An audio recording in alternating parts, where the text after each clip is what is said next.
हरे कृष्ण कृष्ण कृष्ण हरे हरे, हरे राम राम राम हरे हरे। सच्चिदानंद घन परात्पर परब्रह्म परमात्मा भगवान बाके बिहारी लाल जी, उनके आह्लादनी शक्ति नित्य निकुंजेश्वरी राधा रानी सरकार, युगल सरकार के चरण कमलों में अनंत कोटि प्रणाम। भगवान व्यास सहित व्यास परंपरा को नमन। पूज्यपाद शंकराचार्य भगवान जी के श्री चरणों में नमन। बंधुओं, पवित्र वैशाख के महीने में हम आप सब भगवान श्याम सुंदर श्री कृष्ण जी की दिव्य अमृतमयी वाणी श्रीमद् भगवत गीता, उनके माध्यम से इस वैशाख के महीने में श्रीमद् भगवत गीता का सत्संग लाभ हम आप प्राप्त कर रहे हैं। आज भगवत गीता के 8वें अध्याय के पाठ श्रवण का लाभ हम आप प्राप्त करेंगे। ओम अथाष्टमोऽध्यायः। अर्जुन उवाच किं तद् ब्रह्म किमध्यात्मं किं कर्म पुरुषोत्तम अधिभूतं च किं प्रोक्त मधिदैवं किमुच्यते। अर्जुन ने कहा, हे पुरुषोत्तम, वह ब्रह्म क्या है, अध्यात्म क्या है, कर्म क्या है, अधिभूत नाम से क्या कहा गया है और अधिदैव किसे कहते हैं। इस तरह से यहाँ पे अर्जुन भगवान से प्रश्न पूछते हैं कि ब्रह्म क्या है, अध्यात्म क्या है, कर्म क्या है, अधिभूत क्या है और अधिदैव क्या है। अधियज्ञ कथम कोत्र देहेस्मिन् मधुसूदन प्रयाण काले च कथम ज्ञेयोऽसि नियतात्मभिः। हे मधुसूदन, यहाँ अधियज्ञ कौन है और वह इस शरीर में कैसे है तथा युक्त चित्त वाले पुरुषों द्वारा अंत समय में आप किस प्रकार जानने में आते हैं। पूछते हैं अर्जुन कि अधियज्ञ कौन है और हमारे शरीर में कैसे है और अंत समय में युक्त पुरुषों के द्वारा आप कैसे जानने में आ जाते। श्री भगवान उवाच अक्षरं ब्रह्म परमं स्वभावोऽध्यात्ममुच्यते भूतभावोद्भवकरो विसर्गः कर्म संगितः। श्री भगवान ने कहा, परम अक्षर ब्रह्म है, अपना स्वरूप अर्थात जीवात्मा अध्यात्म नाम से कहा जाता है तथा भूतों के भावों को उत्पन्न करने वाला जो त्याग है वह कर्म नाम से कहा गया है। तो यहाँ ब्रह्म को अक्षर कहा गया, हम आप जीवात्मा को अध्यात्म कहा गया और जो त्याग है उसे कर्म कहा गया। तो यहाँ इस प्रसंग को बहुत ही सुंदर ढंग से श्रीमद् भगवत गीता के साधक संजीवनी हिंदी टीका जो परिशिष्ट सहित है स्वामी राम सुखदास जी की, उसमें बड़े अच्छे से विस्तार से समझाया है। बता रहे हैं कि यहाँ जो अक्षरम ब्रह्म परमम, परम अक्षर का नाम ब्रह्म है और गीता में यह ब्रह्म शब्द प्रणव के लिए, वेद के लिए, प्रकृति के लिए भी आया है। यहाँ ब्रह्म शब्द के साथ परम और अक्षर दो विशेषण हैं, परम विशेषण है और अक्षर विशेषण है। अक्षरम ब्रह्म परमम, इससे यह जो है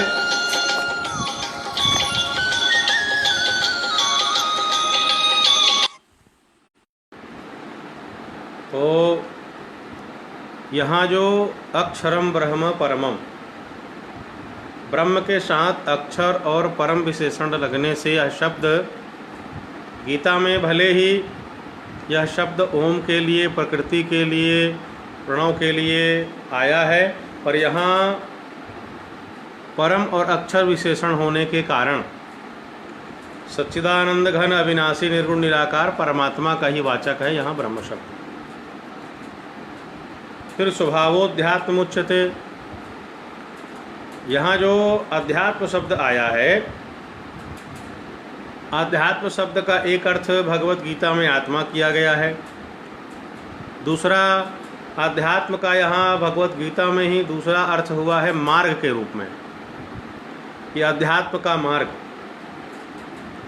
और आध्यात्म शब्द का उपयोग भगवत गीता में आत्मा की जो विद्या है, जो अध्यात्म विद्या है, उसके रूप में भी किया गया है। तो भगवत गीता में जो अध्यात्म शब्द आया है उसका एक अर्थ आत्मा के लिए है, दूसरा अर्थ अध्यात्म के मार्ग के लिए है, और तीसरा अर्थ अध्यात्म विद्या अर्थात ब्रह्म विद्या के लिए भी अध्यात्म शब्द आया है। जैसे गीता के 10वें अध्याय के 32वें श्लोक में यहाँ स्वभाव विशेषण के साथ अध्यात्म शब्द लगा है, तो यह शब्द आत्मा अर्थात जीव के होनेपन का स्वरूप का वाचक है। यहाँ जो अध्यात्म शब्द आया है वो आत्मा के साथ आया है, तो जीव के होने का, जैसे मैं हूँ, आप हैं, जीव है, ये जितने भूत समुदाय हैं, प्राणी हैं, सब हैं, तो यह आत्मा के लिए, जीव के लिए मैं हूँ, उसके होने का, उसके स्वरूप का बोधक है। तो यहाँ जो अध्यात्म शब्द आया है वह आत्मा के लिए, जीव के लिए है। भूत भवोद करो विसर्गः कर्म संगितः, स्थावर जंगम जितने भी प्राणी देखने में आते हैं उनका जो भाव है अर्थात होनापन है, मैं हूँ, आप हैं, पशु हैं, पक्षी हैं, वृक्ष हैं, अन्यान्य बहुत सारी योनियाँ हैं, बहुत सारे जीव जंतु हैं, तो उनके होनेपन के लिए है, होनेपन को प्रकट करने के लिए यहाँ जो विसर्ग शब्द आया है उसको त्याग कहा गया है। वही त्याग जो है कर्म है, कि मैं हूँ, हमारा होना, पशु पक्षी का होना, जीव का होना, वनस्पति का होना, वृक्षों का होना। ब्रह्मा जी ने जितने प्रकार की सृष्टि की है वो 84 लाख प्रकार की जो योनियां हैं, उसमें जितने जो अनंत अनंत जीव हैं, वो समस्त प्राणियों के लिए उसके होनेपन को, उसके अस्तित्व को, उसके सत्ता को प्रमाणित करते हैं। उसके लिए यहाँ आया है कि वो जीव हैं, आत्मा है। इसके लिए कहा कि वह विसर्ग अर्थात त्याग, विसर्ग का मतलब त्याग होता है, उसको ही कर्म कहा गया है।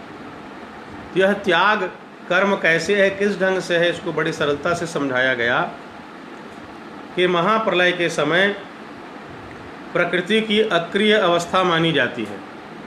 जब महाप्रलय हो जाता है, आप लोगों ने भागवत कथा में सुना होगा, नहीं तो काल गणना में आगे भी चर्चा आएगी, कि जो ब्रह्मा जी हैं सृष्टि करते हैं, तो ब्रह्मा जी का जो एक दिन होता है वो चारों युगों के 1000 बार आगमन से होता है। 1000 बार सतयुग, 1000 बार त्रेता, 1000 बार द्वापर और 1000 बार कलयुग का चक्र जब घूम जाता है, इतने समय ब्रह्मा जी का एक दिन होता है, और इतने ही समय की ब्रह्मा जी की एक रात्रि होती है, चतुर्युग सहस्र पर्यंतम।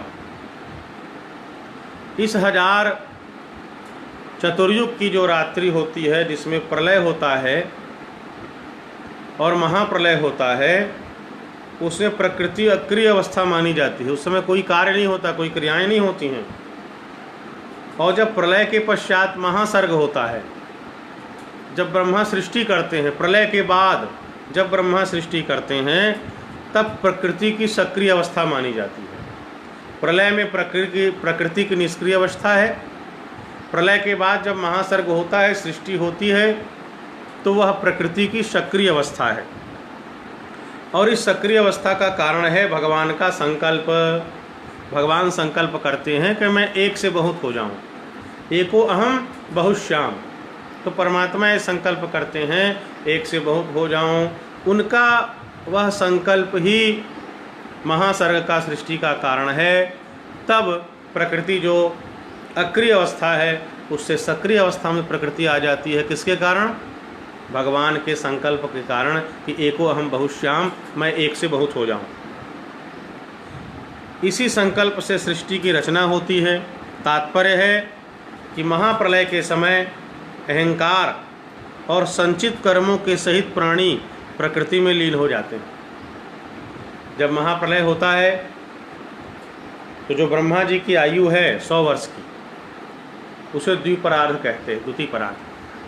द्विपरार्ध, एक परार्ध और दो परार्ध। एक परार्ध मतलब 50 वर्ष की आयु, द्वितीय परार्ध ने फिर पुनः 50 वर्ष की आयु। तो 1000 चतुर्युगी का ब्रह्मा जी का एक दिन होता है, 1000 चतुर्युगी की ब्रह्मा जी की एक रात्रि होती है। ऐसे ही काल गणना से गिनते गिनते 365 दिन का एक वर्ष और 100 वर्ष ब्रह्मा की आयु है, जिसे द्विपरार्ध कहते हैं। वो जो ब्रह्मा की आयु जब समाप्त हो जाती है तो महाप्रलय होता है और उसको प्राकृतिक प्रलय भी कहते हैं। भागवत में जो सप्तम दिवस की कथा में वर्णन आता है, उस महाप्रलय के समय क्या होता है, हम जितने सब जीव हैं, अभी तो हम जो सृष्टि काल चल रहा है, हमने जो कर्म किया है, पाप किए पुण्य किए, पाप पुण्य मिश्रित कर्म किए, पाप के फलस्वरूप दुख, पुण्य के फलस्वरूप सुख, इसको भोगने के लिए हमारा बारंबार जन्म होता है। जन्म लेते हैं, कर्म करते हैं, मरते हैं, कर्मों के फल को भोगने के लिए पुनः जन्म लेते हैं। ये परंपरा चलती रहती है। जीव श्रांत हो जाता है, क्लांत हो जाता है, थक जाता है। जीव की मुक्ति नहीं होती है, वह बार बार भोगों में लगा रहता है और भोगों में आसक्त होने के कारण, भगवान की माया और प्रकृति के कारण परमात्मा को जान नहीं पाता है, प्राप्त नहीं कर सकता है। और जब भगवान को जान नहीं पाता है, प्राप्त नहीं कर सकता है, और बारंबार यह अनंत परंपरा चलती रहती है जन्म मृत्यु कर्म की। तो जैसे दिन में हम थक जाते हैं तो आराम करते हैं, वैसे ही परमात्मा इस संसार के समस्त जीवों को, समस्त प्राणियों को भगवान आराम प्रदान करते हैं। एक लंबी निद्रा, चिर निद्रा में परमात्मा सब जीवों को भेज देते हैं। और जिनका जो कर्म है, जितने अभुक्त कर्म हैं, तो वह जो जीव जब महाप्रलय होता है तो प्रकृति में लीन हो जाता है। किसके साथ लीन होता है? पहला है अहंकार और दूसरा है संचित कर्म। इसके पहले गीता में चर्चा हुई थी, कर्म की थोड़ी चर्चा। उस समय ये बात आई थी, चातुर्वर्ण्यमया सृष्टम गुणकर्म विभागशः। भगवान चतुर्वर्ण की रचना करते हैं गुण और कर्मों के विभाग पूर्वक। तो कैसे करते हैं? उस समय ये बात आई थी कि जब प्रलय महाप्रलय होता है तो हम जो जीव प्रकृति में समा जाते हैं, प्रकृति से ब्रह्म में, ब्रह्म से सब ब्रह्मा में, ब्रह्मा से ब्रह्म में, उस समय हमारे साथ हमारा अहंकार, हमारे साथ अहम तत्व और हमारे जो संचित कर्म हैं, ऐसे कर्म जिन कर्मों को हमने नहीं भोगा है, जिन कर्मों के फल को भोगना अभी बाकी है, उन अहंकार और संचित कर्म के साथ समस्त प्राणी अपने अपने संचित कर्मों के साथ प्रकृति में लीन हो जाते हैं और उस प्रकृति के साथ एक तरह से हम आप परमात्मा में लीन हो जाते हैं। और जब हम आप लीन रहते हैं समस्त जीव प्रकृति में, उस लीन हुई प्रकृति विशेष को क्रियाशील करने के लिए भगवान क्या करते हैं? संकल्प करते हैं, एको अहम बहुश्याम, मैं एक से अनेक हो जाऊं। यह संकल्प ही विसर्ग है, अर्थात त्याग है। भगवान जो संकल्प करते हैं इसी को विसर्ग कहा गया है। यहाँ पे यही वह त्याग, भगवान का यह संकल्प ही कर्मों का आरंभ है। बहुत से हमारे कर्म है जो फल नहीं प्रदान किए हुए हैं, और परमात्मा जब संकल्प कर देते हैं तब क्या होता है? जो प्रकृति अक्रिय है वह प्रकृति सक्रिय हो जाती है। और हम आप जो प्राणी हैं, हमारे प्राणियों की कर्म परंपरा चल पड़ती है। कारण कि महाप्रलय प्राणियों को कर्म करते नहीं बनता और उसमें हमारी अवस्था सुषुप्त अवस्था रहती है। महासर के आदि से जैसे ही सृष्टि प्रारंभ होता है यह कर्म प्रारंभ हो जाता है। चौथे अध्याय में आया है कि परमात्मा की जो मूल प्रकृति का नाम महत ब्रह्म है, मूल प्रकृति जो है उसमें महत ब्रह्म कहा गया है। तो उस प्रकृति में लीन हुए जो जीव हैं तो उस समय प्रकृति के साथ हमारा विशेष संबंध हो जाता है और जीवों का अपने अपने कर्म के फलस्वरूप फिर शरीरों के साथ संबंध करा देना, यही परमात्मा के द्वारा प्रकृति में गर्भ स्थापन करना है। जो प्राणियों के साथ जो संचित कर्म हमारे रहते हैं वो कर्म फल देने के लिए उन्मुख होते हैं, वो कर्म सक्रिय होने लग जाते हैं, प्रबल होने लग जाते हैं। तब परमात्मा उन कर्मों को फलोन्मुख बनाने के लिए, उन संचित बहुत सारे कर्मों से कुछ कर्म को प्रारब्ध बनाने के लिए फिर परमात्मा जो है संकल्प करते हैं, एको अहम बहुश्याम, मैं एक से बहुत हो जाऊं। तो परमात्मा के यह संकल्प करते ही अक्रिय प्रकृति सक्रिय हो जाती है और यही जो परमात्मा संकल्प करते हैं जिससे हमारा आपका सबका अपने कर्मों के साथ संबंध हो जाता है, इसी प्रक्रिया को कहते हैं कि जो हमारे कर्म हैं उसी कर्म के फलस्वरूप हमको शरीर मिलता है। जैसा हमने कर्म किया था उन कर्मों के साथ हम प्रकृति में लीन हो गए थे और जब वह कर्म फलोन्मुख होते हैं, भगवान संकल्प करते हैं, तो हमारा कर्मों के साथ कर्म के अनुसार जैसा हमने कर्म किया है वैसा ही उसके अनुसार हमको शरीर मिलता है। तो हमारा शरीर से फिर संबंध होता है, शरीर धारण करते हैं और कर्म करने लग जाते हैं। तो यही हमारे कर्म फल का शरीर के साथ संबंध करा देना, इसी को कहते हैं कि परमात्मा के द्वारा प्रकृति में गर्भ स्थापन करना है। गीता के 14वें अध्याय में तीसरे चौथे श्लोक में कहा गया है, जो आगे हम चल करके पढ़ेंगे। उसमें भी अलग अलग तरह की योनियाँ, तरह तरह के जितने शरीर पैदा होते हैं उन शरीरों की उत्पत्ति में प्रकृति हेतु है और तरह तरह के जितने प्रकार के 84 लाख प्रकार की योनियाँ, वनस्पति, जीव जंतु फिर उससे उत्पन्न होते हैं। और भगवान कहते हैं ममई वांसो जीवलोके, वह सब जितने जीव हैं हम आप सब परमात्मा के अंश हैं, परमात्मा से ही प्रकट हैं।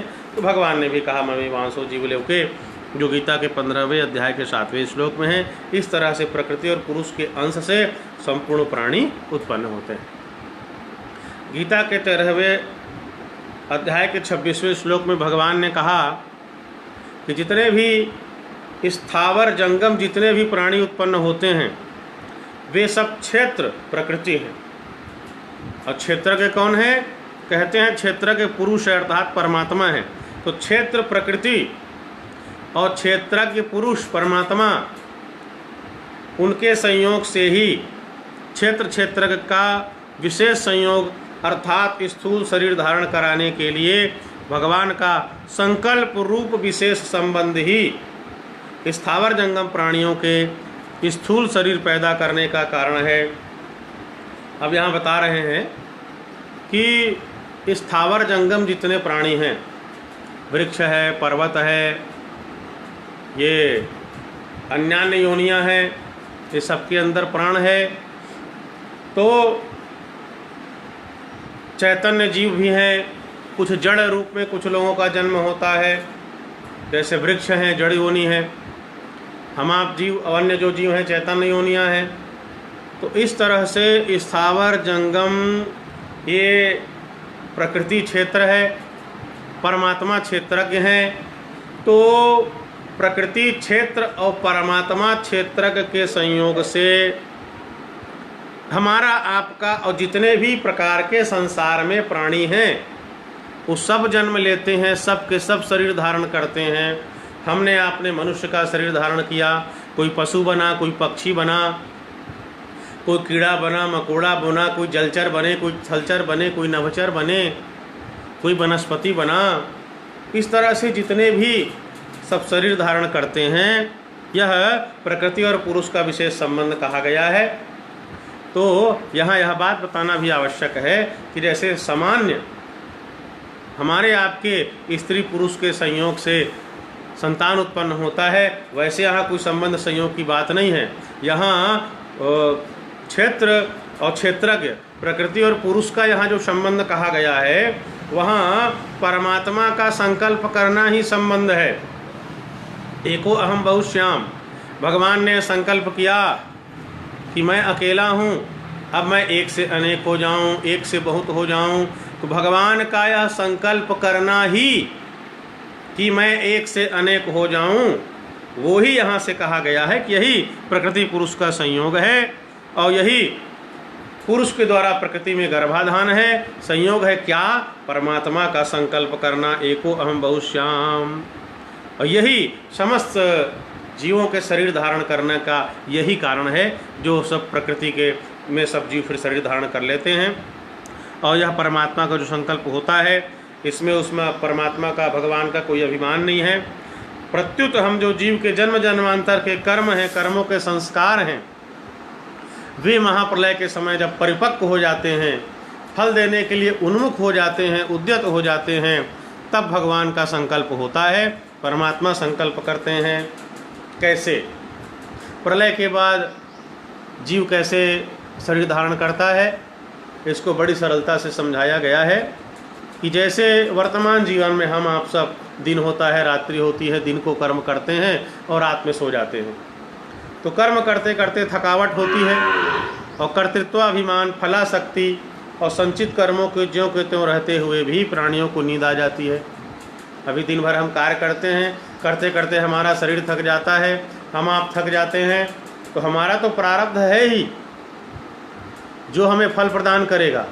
हमारे संचित भी हैं, क्रियमाण भी है, पर कर्म करते करते शरीर थक गया तो प्रारब्ध देने वाले कर्म के होते हुए भी हमारा कर्तृत्वाभिमान, फलाशक्ति, कर्माशक्ति होते हुए भी हमको नींद आ जाती है विश्राम के लिए। कि पुनः कर्म, जब हम नींद में सोते हैं तो थकावट दूर हो जाती है, हमारी बुद्धि में, इंद्रियों में ताजगी आ जाती है, सामर्थ्य आ जाती है और फिर हम कर्तृत्वाभिमान, फलाशक्ति और संचित कर्मों के सहित उठ जाते हैं और फिर दूसरे दिन पुनः अपने कार्यों में लग जाते हैं। वैसे ही जैसे हम नींद से जाग करके पुनः कार्य करने में लग जाते हैं और हमारा कर्म रखा रहता है। आपका प्रारब्ध रखा हुआ है, प्रारब्ध अभी समाप्त नहीं हुआ है। जिन प्रारब्धों को भोगने के लिए शरीर मिला है, प्रारब्ध है, समाप्त नहीं हुआ है। फिर भी कुछ समय के लिए हमको आपको विश्राम देने के लिए नींद आ जाती है, पुनः जाग करके हम फिर कर्म करते हैं और कर्म के फल को भोगते हैं। उसी तरह से यह जीव निरंतर कर्म करते करते जब थक जाता है, अनंत काल हो जाता है, बहुत समय हो जाती है, जीव मुक्त नहीं होता है। देखते हैं कि मेरा जीव बहुत समय से, मेरा बालक कर्म करते जन्म लेते थक रहा है, तब परमात्मा महाप्रलय करते हैं और बहुत बड़ी दवा देते हैं, जिससे हम सब के सब समस्त जीव महाप्रलय में प्रकृति के साथ जाकर के विश्राम करते हैं, अपने अहंकार के साथ, संचित कर्मों के साथ। और जब हमारे संचित कर्म पुनः फल देने के लिए उन्मुख होते हैं, तब परमात्मा संकल्प करते हैं और प्रकृति में लीन हो जाते हैं। और फिर लीन हुए प्राणियों के जो हमारे संचित कर्म विश्राम पा करके परिपक्व हो जाते हैं, ताजगी और स्फूर्ति प्राप्त कर लेते हैं, तो वह परिपक्व होकर के, अर्थात हमारा प्रारब्ध रूप होकर के फल देने के लिए हमारे कर्म उन्मुख होते हैं। तब भगवान का संकल्प होता है और उस संकल्प से प्राणियों का, हमारा आपका जन्म का आरंभ होता है। और जैसे हम जन्म लेते हैं, कर्मों के साथ जुड़ जाते हैं, कर्म करने लग जाते हैं, तो यही जो कर्मों के साथ हमारा जुड़ना है, प्रकृति में लीन होना, फिर हमारे कर्मों का उन्मुख होना फल देने के लिए, उन्मुख होते समय भगवान का संकल्प करना, एको अहम बहुश्याम, के मैं एक से बहुत हो जाऊं, यही क्षेत्र क्षेत्रज्ञ का संबंध है। परमात्मा के द्वारा प्रकृति में गर्भाधान है क्या? परमात्मा का संकल्प करना। वो भी क्यों होता है? जब विश्राम पा करके हमारे प्रारब्ध, हमारे कर्म फल देने के लिए उन्मुख होते हैं, तब भगवान संकल्प करते हैं। फिर अपने कर्मों के अनुसार हमको, आपको, प्रकृति के समस्त जीवों को शरीर मिलता है और जब शरीर मिलता है तो पुनः हम आप कर्म करना प्रारंभ कर देते हैं। तो यही समस्त प्राणियों का जन्म का आरंभ होना, शरीर प्राप्त करना और शरीर से जुड़ करके कर्मों के साथ जुड़ जाना, इसी का नाम यहाँ पे कर्म है। तो यही जो विसर्ग कहा गया कि जो त्याग है, त्याग रूपी कर्म है, तो यहाँ यह कर्म है, यह समझाया गया। तो मनुष्य मात्र के जो विहित और निषिद्ध जितनी क्रियाएं होती हैं, उन सब क्रियाओं का नाम यहाँ पे कर्म कहा गया है। तात्पर्य है कि मुख्य कर्म तो भगवान का संकल्प हुआ और उसके बाद कर्म परंपरा चलती है। तो परमात्मा का संकल्प मुख्य कर्म है, फिर कर्म परंपरा चलती है। हम आप सब फिर अपने अपने अनुसार स्वभाव और गुणों के अनुसार कर्म करने लग जाते हैं। यहाँ परिशिष्ट विशेष भाव दिया गया। स्वभावोध्यात्म उच्यते कि परा प्रकृति भगवान का स्वभाव है। प्रकृति विद्धि में पराम, गीता के 7वें अध्याय के 5वें श्लोक में कहा गया। चाहे उसको हम प्रकृति कहें, चाहे स्वभाव कहें, एक ही बात है। परा प्रकृति अर्थात जीव है, और जीव को ही अध्यात्म कहा गया है। और हमको आपको भगवान ने बताया है कि हम आप जीव के अंश हैं। ममई वांशो जीवलोके, तो हम गीता के 15वें अध्याय के अनुसार। यहाँ स्वभावोध्यात्म उच्यते का दूसरा अर्थ दिया गया कि बालक, जवानी और वृद्धावस्था में, जागृत, स्वप्न, सुषुप्ति में, 84 लाख योनियों में, सर्ग और प्रलय में, महासर्ग और प्रलय में भी जीव का कभी अभाव नहीं होता। ना भावो विद्यते सतः, दूसरे अध्याय में सुना था भगवान ने कहा। अर्थात इसका अपना भाव, सत्ता अर्थात होनापन सदा विद्यमान रहता है। तो दूसरा भाव ये बताया गया कि चाहे महाप्रलय हो, चाहे सर्ग महासर्ग हो, सृष्टि हो, महाप्रलय में भी जीव रहता है, उसकी समाप्ति नहीं होती।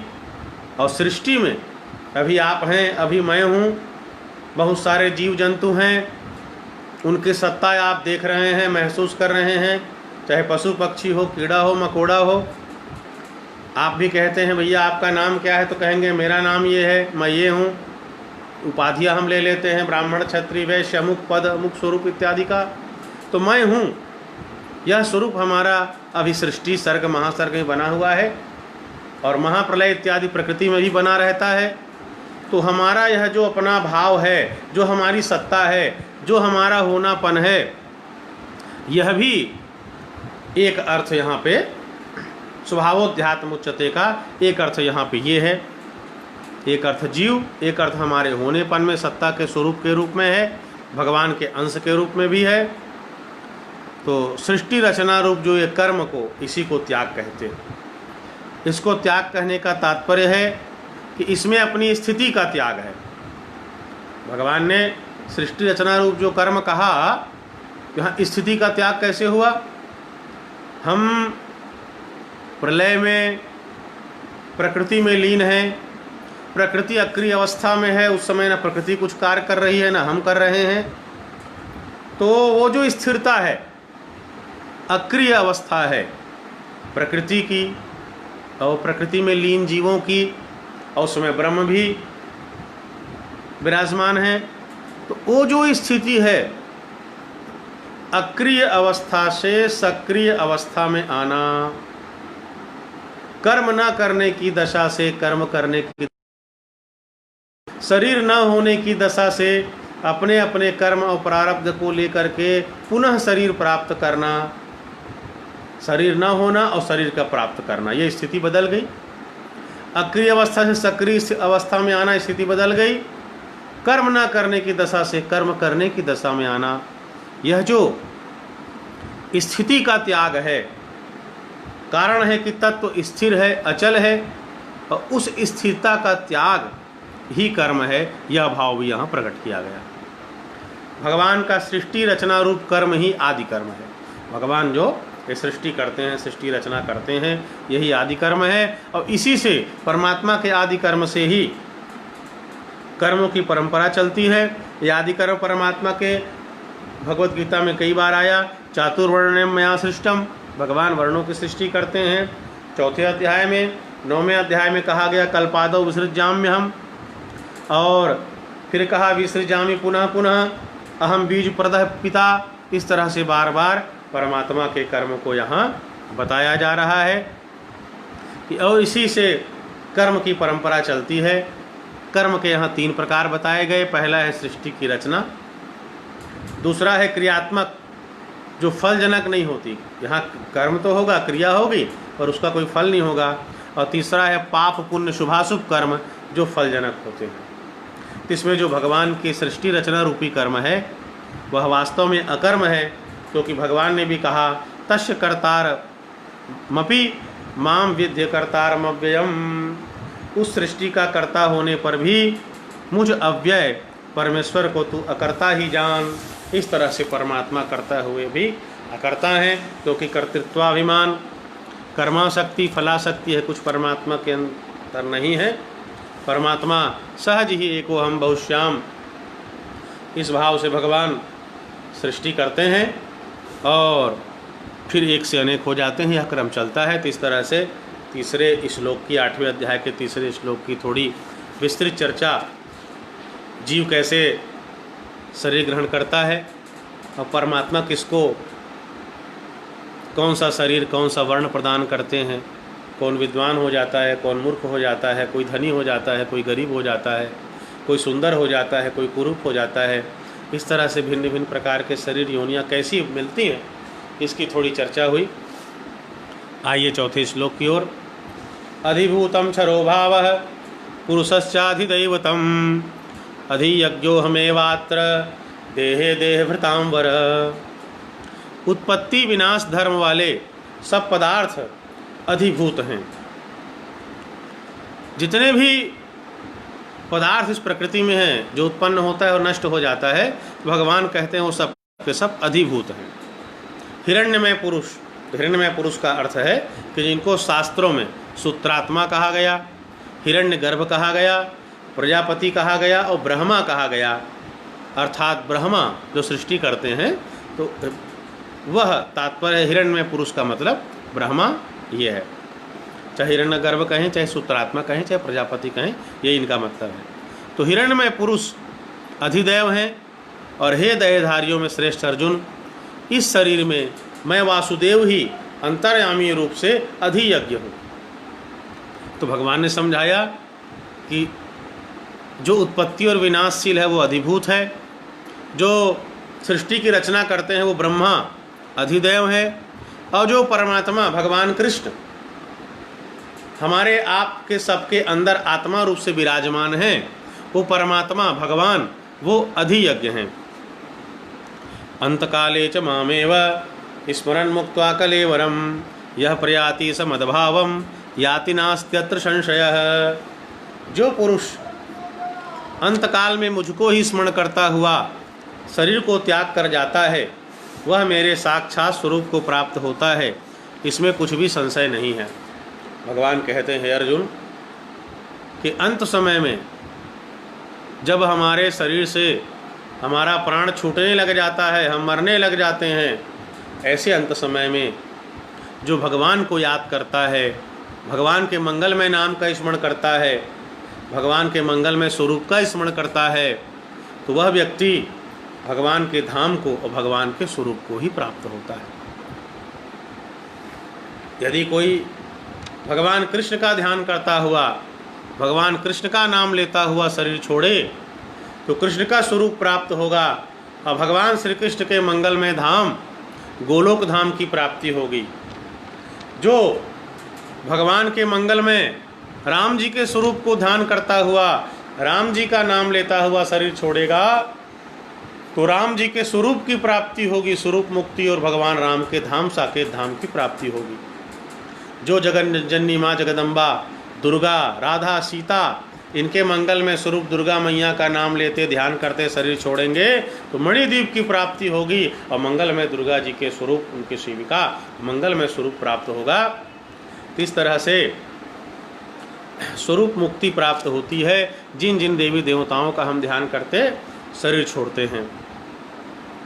उस तरह से उस भगवान के मंगलमय स्वरूप का हमको प्राप्ति होती है, उनके धाम की प्राप्ति होती है, सद्गति मुक्ति कल्याण की प्राप्ति हो जाती है। ये भगवान कह रहे अर्जुन, इसमें कहे कोई शंका करने की बात नहीं है।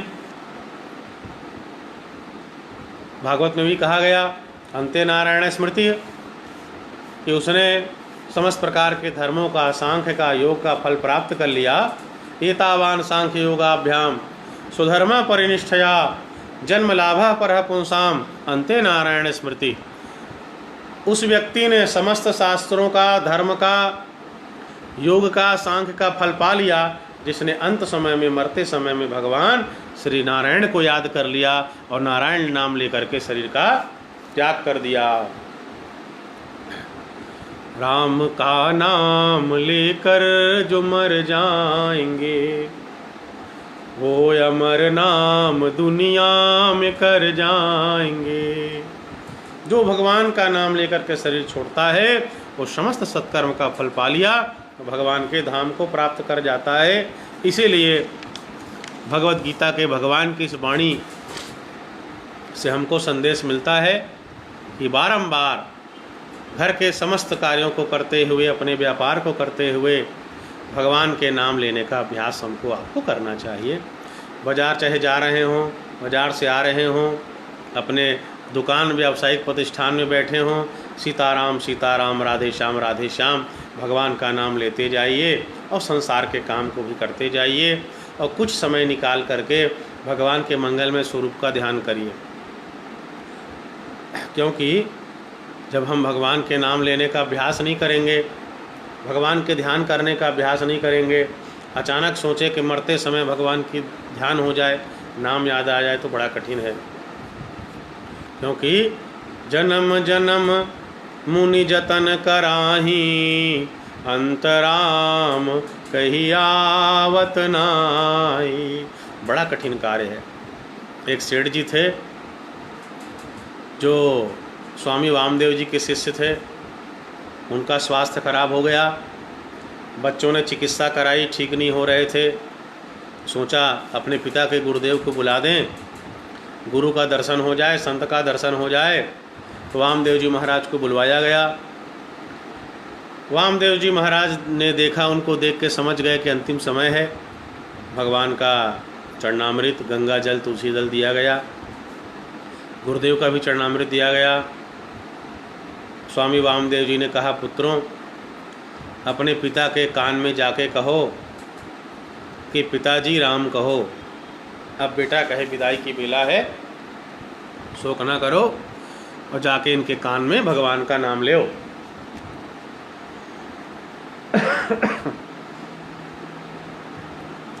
तो जो बालक थे उस सेठ के गए, जाके अपने पिता के कान में बोले कि बाबूजी राम कहो, बाबूजी राम कहो।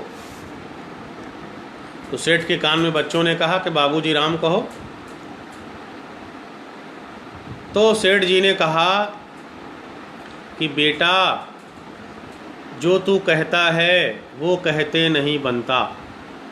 क्या कहा सेठ जी ने कि बेटा, जो तू कहता है वो कहते नहीं बनता। ये भी नहीं कहा कि राम कहते नहीं बनता। बच्चे बोल रहे हैं कान में मुख लगा करके बाबूजी राम कहो, और सेठ जी अंत समय में राम शब्द का उच्चारण नहीं कर पा रहे हैं, राम नहीं बोल पा रहे हैं। कहते हैं बेटा, जो तू कहता है वो कहते नहीं बनता। ये भी ना कह सके कि राम कहते नहीं बनता।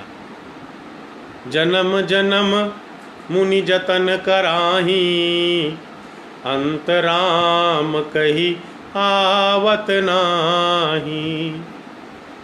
बड़ा जतन अभ्यास करते हैं लोग, फिर भी अंत समय में जब शरीर छोड़ने की असह्य वेदना होती है, मृत्यु का काल होता है, कहते हैं कि 1000 बिच्छू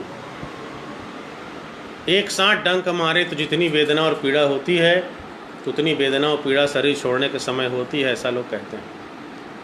उतनी वेदना रहेगी तो कैसे भगवान का नाम आएगा? तो कठिन है। इसलिए अभ्यास करिए, चलते फिरते, उठते बैठते, सोते जागते भगवान का नाम लीजिए।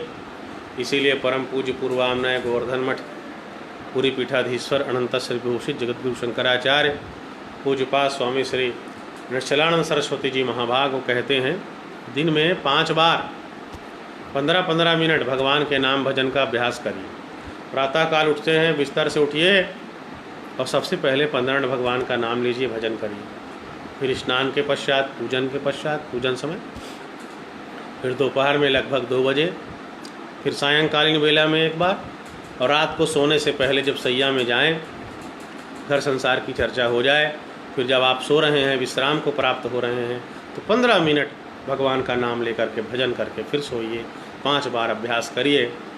जीवन भर आप भगवान को याद करिए और कहिए कि हे ठाकुर जी, जब ऐसा समय आए, जब इस शरीर से प्राण का पयान हो, तो जीवन में तो हमने याद किया सरकार, कृपा करके अंत समय में आप हमको याद कर लेना।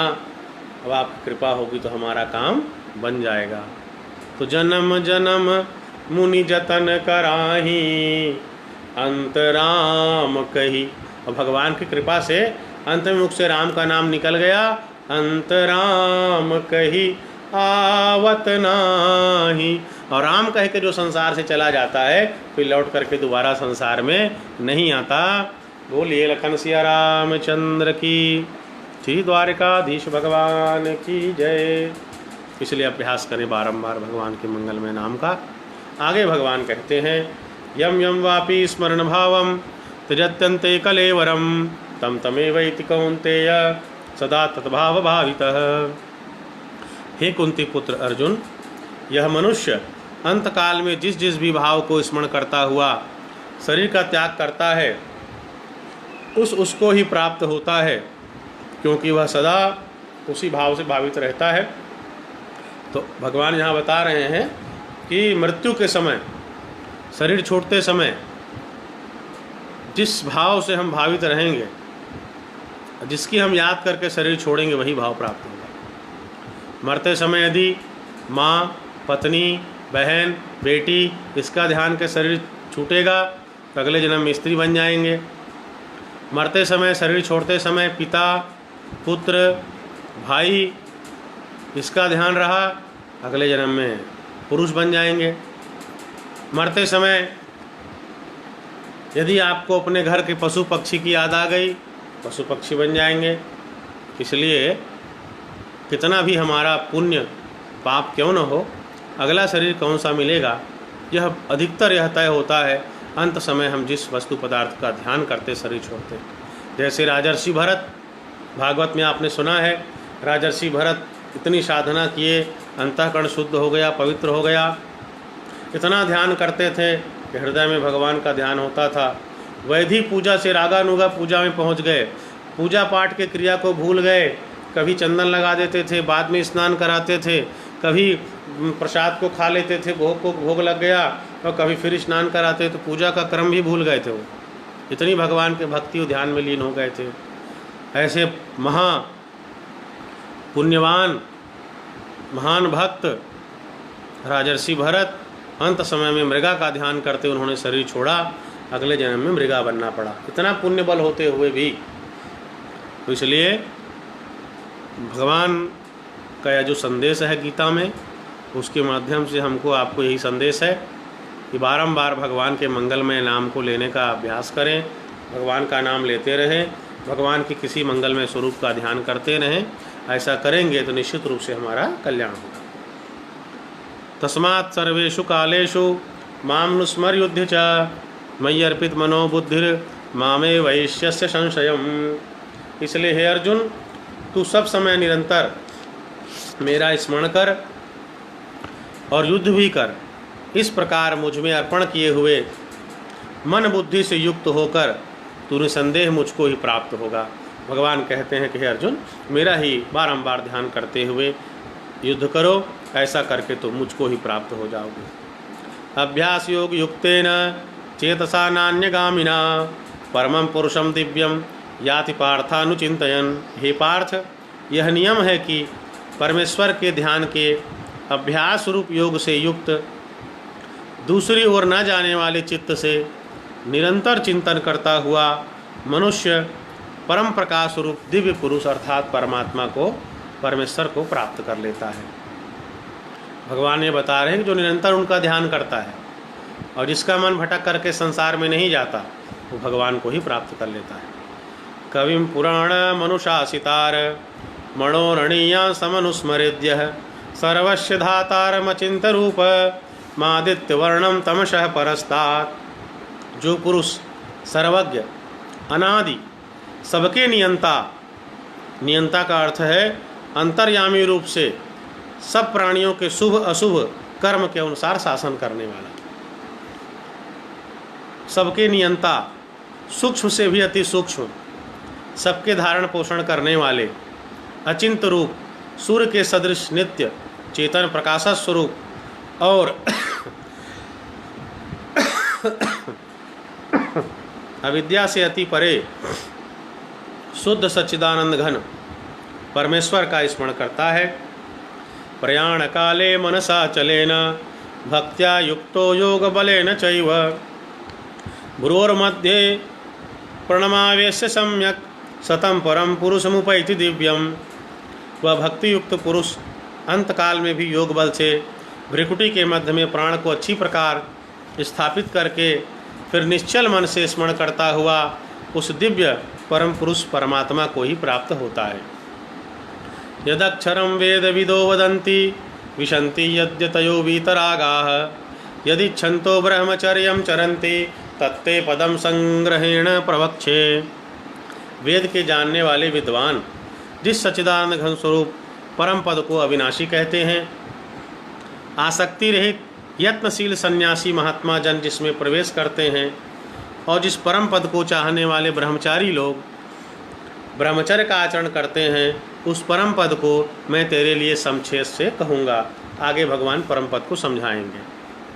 सर्वद्वाराणि संयम्य मनोहृदि निरुद्य च मूर्धन्या दायात्मनः प्राण मास्थितो योग धारणम ओमित्येकाक्षरं ब्रह्म व्याहरन् मामनुस्मरन् यह प्रयाति त्यजन् देहं स याति परमां गतिं। हृदय में स्थिर रह करके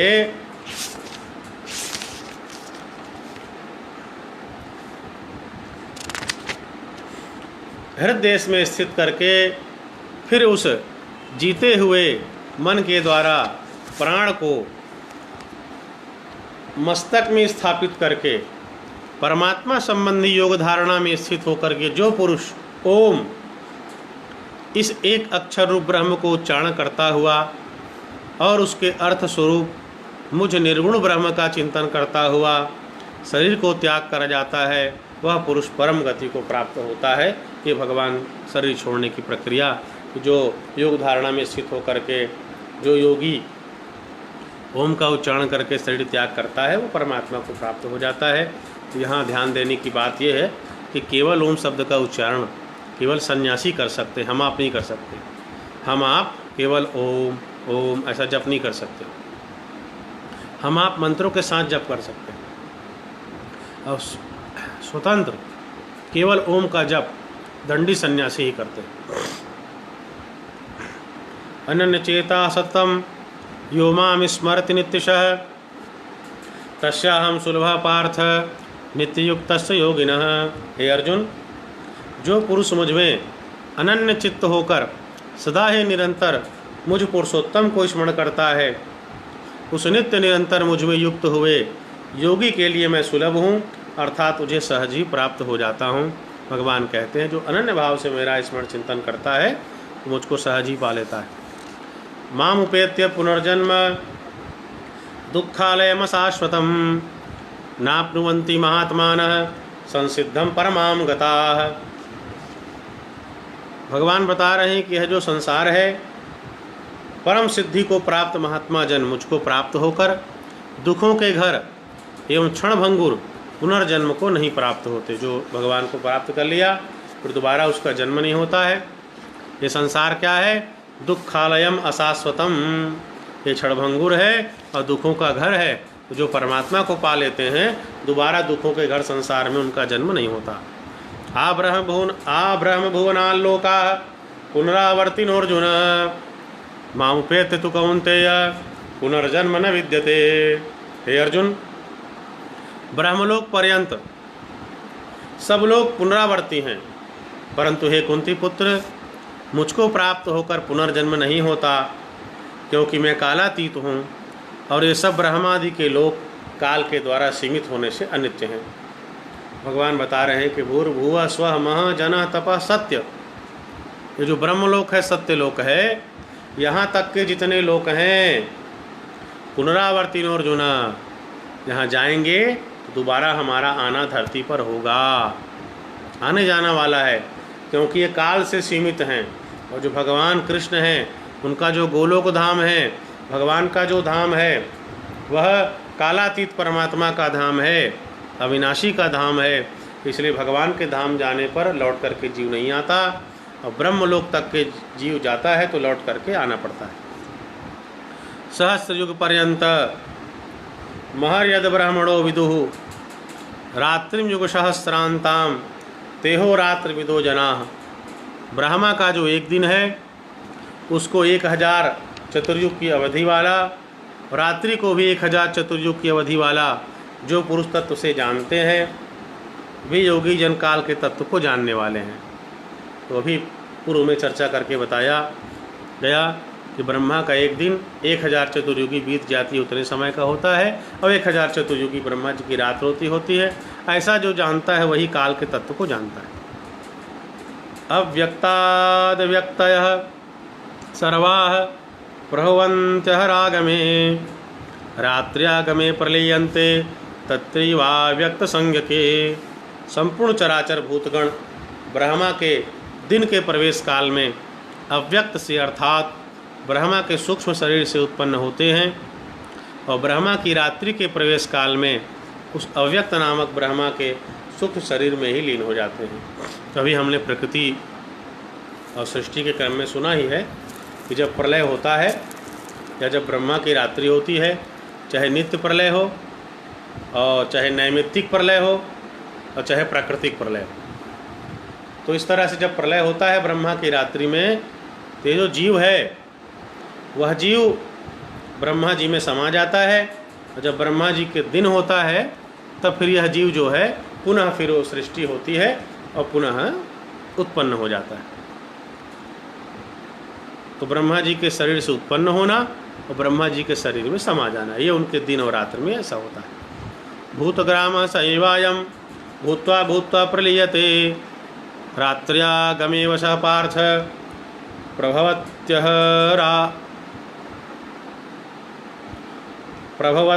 रागमे रात्र्यागमेव स पार्थ प्रभवत्यः रागमे। हे पार्थ, वही वह भूत समुदाय उत्पन्न होकर प्रकृति के वश में हुआ, रात्रि के प्रवेश काल में लीन होता है और दिन के प्रवेश काल में फिर उत्पन्न होता है। परस्तस्मात्तु भावोऽन्यो व्यक्तो व्यक्त सनातनः यः स सर्वेषु भूतेषु नश्यत्सु न विनश्यति। यह स सर्वेषु भूतेषु नश्यत्सु न विनश्यति। उस अव्यक्त से भी अति परे दूसरा अर्थात विलक्षण जो सनातन अव्यक्त भाव है वह परम दिव्य पुरुष सब भूतों के नष्ट होने पर भी नष्ट नहीं होता। अव्यक्तोक्षर इत्युक्तस् तमाहु परमां गतिम यम प्राप्त न निवर्तन्ते तद्धाम परमं मम। जो अव्यक्त अक्षर इस नाम से कहा गया है, उसी अक्षर नामक अव्यक्त भाव को परम गति कहते हैं, तथा जिस सनातन अव्यक्त भाव को प्राप्त होकर मनुष्य वापस नहीं आते वह मेरा परम धाम है। भगवान अर्जुन को समझा रहे हैं कि जहाँ जाकर के जीव कभी लौट करके दोबारा वापस नहीं आता वही भगवान का परम धाम है। पुरुषः स परः पार्थ भक्त्या लभ्यस्त्वनन्यया यस्यान्तः स्थानि भूतानि येन सर्वमिदं ततम्। हे पार्थ, जिस परमात्मा के अंतर्गत सर्वभूत हैं और जिस सच्चिदानंद घन परमात्मा से यह समस्त जगत परिपूर्ण है, वह सनातन अव्यक्त परम पुरुष तो अनन्य भक्ति से ही प्राप्त होने योग्य है। वो जो भगवान है वो हमको अनन्य भक्ति से मिलते हैं, यह बात बताई गई है। यत्र काले तो नावृत्ति माँ वृत्तिम चैव योगिनः प्रयाता यान्ति तम कालम वक्ष्यामि भरतर्षभ। हे अर्जुन, जिस काल में शरीर त्याग कर गए हुए योगी जन तो वापस न लौटने वाली गति को, और जिस काल में गए हुए वापस लौटने वाली गति को ही प्राप्त होते हैं, उस काल को अर्थात दोनों मार्गों को कहूँगा। अग्निज्योतिरः शुक्लः षण्मासा उत्तरायणम तत्प्रयाता गच्छन्ति ब्रह्म ब्रह्मविदो जनाः। जिस मार्ग में ज्योतिर्मय अग्नि के अभिमानी देवता हैं, दिन का अभिमानी देवता है, शुक्ल पक्ष का अभिमानी देवता है और उत्तरायण के 6 महीनों का अभिमानी देवता है, उस मार्ग में मरकर गए हुए ब्रह्मवेत्ता योगी जन उपर्युक्त देवताओं द्वारा क्रम से ले जाए जाकर ब्रह्म को प्राप्त होते हैं। तो जो उत्तरायण है, शुक्ल पक्ष है, जो जिसका अभिमानी देवता अग्नि है, यह जो मार्ग है, इससे जो योगी जन जाते हैं वो लौट करके नहीं आते, मुक्ति को प्राप्त कर लेते हैं। ये एक मार्ग है। दूसरा मार्ग है धूमो रात्रि तथा कृष्ण षण्मासा दक्षिणायनम तत्र चंद्रमसम ज्योतिर योगी प्राप्त निवर्तते। जिस मार्ग में धूमाभिमानी देवता हैं, रात्रि अभिमानी देवता है, कृष्ण पक्ष का अभिमानी देवता है और दक्षिणायन के 6 महीनों का अभिमानी देवता है, उस मार्ग में मरकर गया हुआ सकाम कर्म करने वाला उपर्युक्त देवताओं द्वारा क्रम से ले जाया गया क्रम से ले गया हुआ चंद्रमा की ज्योति को प्राप्त कर स्वर्ग में अपने शुभ कर्मों का फल भोग कर वापस आता है। शुक्ल कृष्णे गति हेते जगतः शाश्वते मते एक या यात्यनावृत्ति मन या वर्तते पुनः। क्योंकि जगत के ये 2 प्रकार के शुक्ल और कृष्ण अर्थात देवयान और पितृयान और धूम मार्ग और अर्ची मार्ग, इस तरह से इसके कई नाम हैं। शुक्ल मार्ग कृष्ण, देवयान पितृयान, धूम और अर्ची, ये सनातन माने गए हैं। इनमें एक के द्वारा गया हुआ लौटकर वापस नहीं लौटना पड़ता है, उस परम गति को प्राप्त होता है, और दूसरे के द्वारा गया हुआ फिर वापस आता है अर्थात जन्म मृत्यु को प्राप्त होता है। तो जो सकाम कर्म करते हैं, सकाम कर्म करने वाले पितृयान मार्ग से जाते हैं, कृष्ण मार्ग से, और लौट करके आ जाते हैं। जो निष्काम कर्म करते हैं, भगवान की अनन्य भक्ति करते हैं, योगी हैं, ज्ञानी हैं, भक्त हैं, निष्काम भाव से युक्त हैं, निष्काम सेवक हैं प्रभु के, वो उत्तरायण से देवयान से जाते हैं और परम गति मुक्ति को प्राप्त करते हैं, लौट करके नहीं आते। नैते श्रुति पार्थ जानन योगी मुह्यति कश्चन तस्मात् सर्वेषु कालेषु योग युक्तो भव अर्जुन। हे पार्थ, इस प्रकार इन दोनों मार्गों को तत्व से जानकर कोई भी योगी मोहित नहीं होता। इस कारण हे अर्जुन, तू सब काल में समबुद्धि रूप योग से युक्त हो, अर्थात निरंतर मेरी प्राप्ति के लिए साधन करने वाला हो। भगवान संदेश दे रहे हैं कि समबुद्धि रूप योग से युक्त हो जाओ और मेरी प्राप्ति का निरंतर साधन करने वाला बन जाओ।